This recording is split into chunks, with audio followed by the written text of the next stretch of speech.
Ba'alawi itu adalah nisbat kepada habaib yang ada di Hadramut sana. Jadi istilah Ba'alawi itu adalah habaib-habaib yang merucut kepada habaib yang ke Hadramut di sana. Adapun habaib kan banyak. Di Irak sendiri banyak habaib. Di Hadramut itulah termasuk dzurriyyah Nabi, itu luar biasa besar ya. Itu habaib yang di Indonesia itu adalah hanya dari satu, Sayyidina Ahmad bin Isa al-Muhajir hijrah dari Irak tinggal di Hadramut.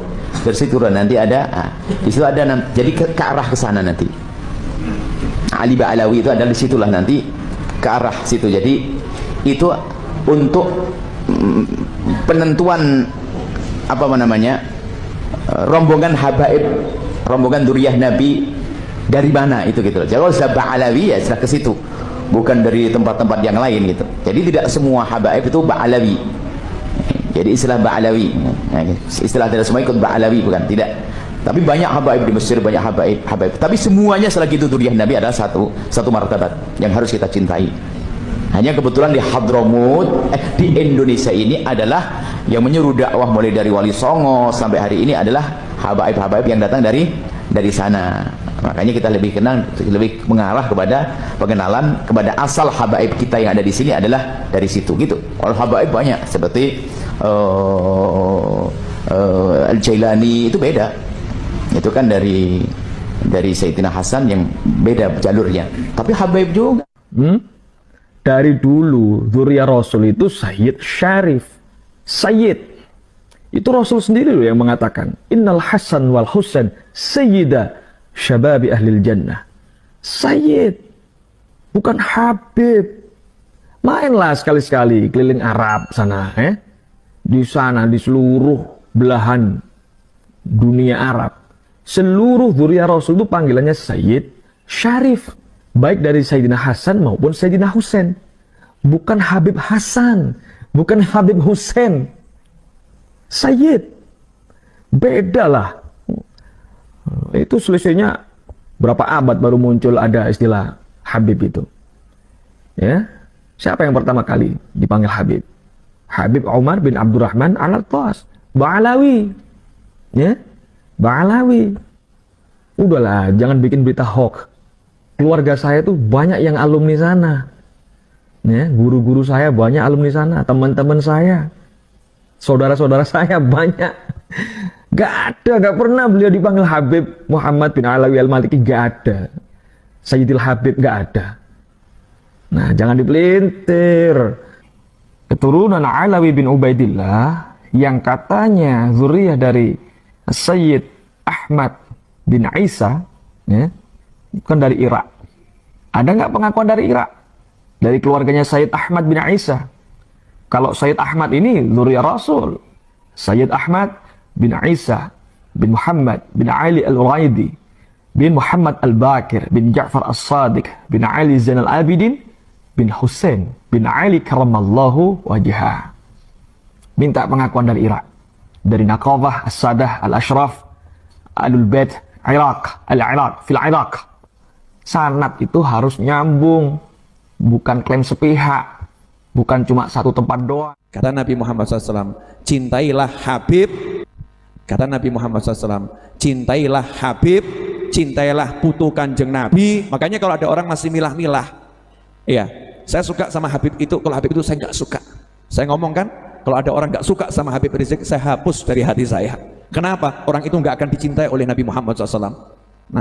Nah kalau sampai kita membenci anak cucu Nabi Muhammad SAW, membenci anak cucu Rasulullah, berarti kita orang yang tidak dipilih oleh Allah dalam doa Nabi Ibrahim alaihissalam. Ngeri loh.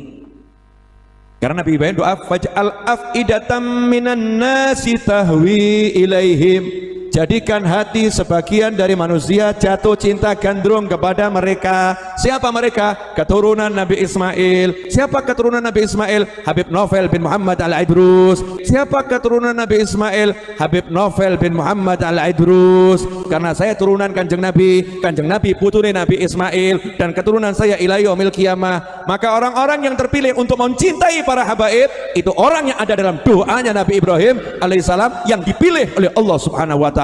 Sebaliknya, yang memusuhi anak cucu Nabi berarti yang keluar dari min tadi ini. Makanya saya katakan, saya itu kalau lihat anak saya, lebih banyak saya melihat itu putune Kanjeng Nabi ketimbang itu anak saya. Makanya saya katakan, saya itu kalau lihat anak saya, lebih banyak saya melihat itu putune Kanjeng Nabi ketimbang itu anak saya. Paham? Jadi saya kalau gendong anak saya itu sama senang, aku gendong putu Kanjeng Nabi. Jadi saya kalau gendong anak saya itu sama senang, aku gendong putu Kanjeng Nabi. Putune Kanjeng Nabi. Seperti saya ketemu kiai, ini Kiai Longko. Waktu angel cari yang seperti ini. Kiainya mijeti saya. Itu ngomong sama murid-muridnya, saya lagi mijet Kanjeng Nabi. Ratakan awakmu. Saya lagi mijet Kanjeng Nabi. Jadi dia tuh membayangkan, saya kan putune Kanjeng Nabi, betul?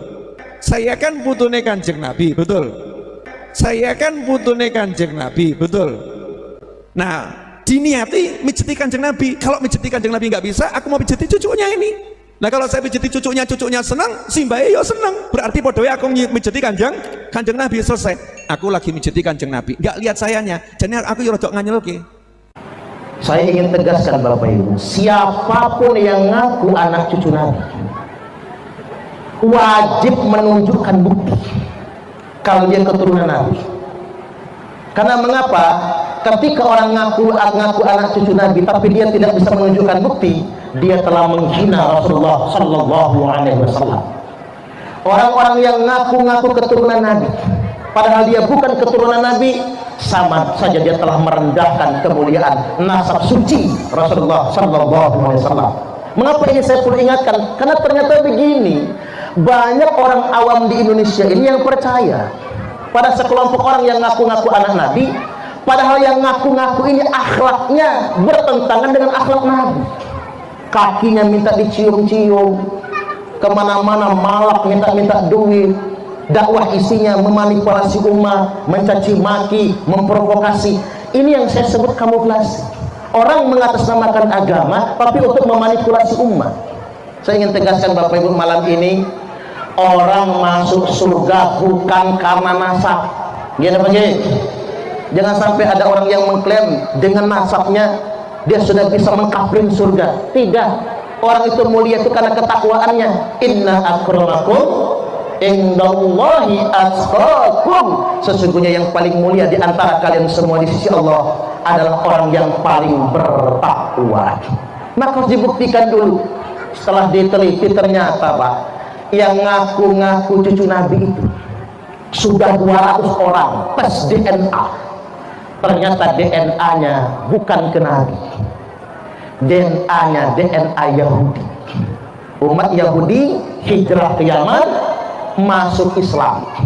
Ternyata Yahudi yang masuk Islam, bukan DNA Nabiullah Muhammad Sallallahu Alaihi Wasallam. Hati-hati sudah. Semua yang ngaku harus memberikan bukti itu semua. Apatah lagi ngaku anak cucu Nabi lalu mengklaim pasti masuk surga.